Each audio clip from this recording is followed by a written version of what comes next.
Okay, I'm Deborah Tyson, and I'm going to do something real quick. Perfect. You'll be our middle person. Everyone on this side will be part of this group. Somebody? Don't open it. And on this side, we're going to give you this, and we're going to give you this. Can you please tell us who's got the card on this side? Can you tell us what's on the front of the card? Past. And what's on the front of your card? Future. Present. Very good. I'm going to read you a quote. Do not dwell in the past.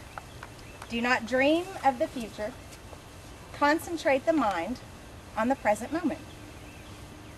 So we're concentrating our mind on you. I've walked this trail a few times, and until recently, when Dolly pointed it out to me, I didn't notice something that now seems pretty obvious. Our past. Can you read what's inside your paper? Hardwood hammocks. Future. Can you read what's in your paper? Pine flattened. All right, I'm going to have you wait just a minute. Our hardwood hammocks, if you look over here, are to the past. We've already walked past them. If you look way out here, you can see pine flatwood.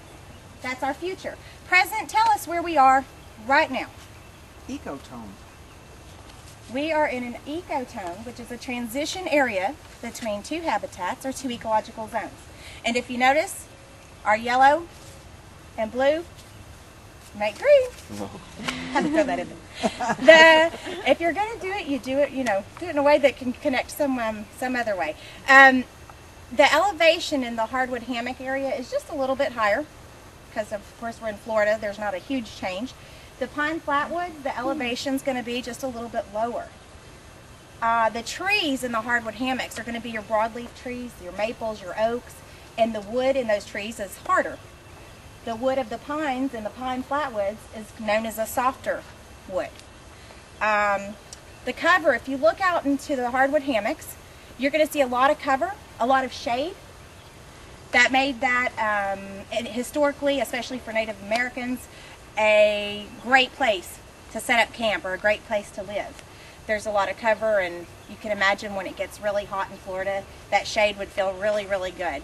And if you look out here in the pine flatwoods, you'll see that the overstory is pretty open, and there's a lot of sunlight coming down. So one other difference between these two habitats is in our hardwood hammocks, fire can be damaging. But in the pine flatwoods, fire's necessary. It's good. It keeps it from getting too overgrown. It keeps the hardwoods from taking over. It helps keep it clear at the bottom. It helps keep it clear at the top so that that canopy doesn't get too grown up. The ecotones may be a gradual blending of two habitats, or they could be a very abrupt change. If you think of a pasture or a field that ends abruptly at a tree line, like at the forest, and especially like in the evening, you'll see deer, you'll see bunnies, you'll see all kinds of things there. If you like going to the mountains the next time, especially if you go to the Smoky Mountains, I know I see the posters there in a lot of places.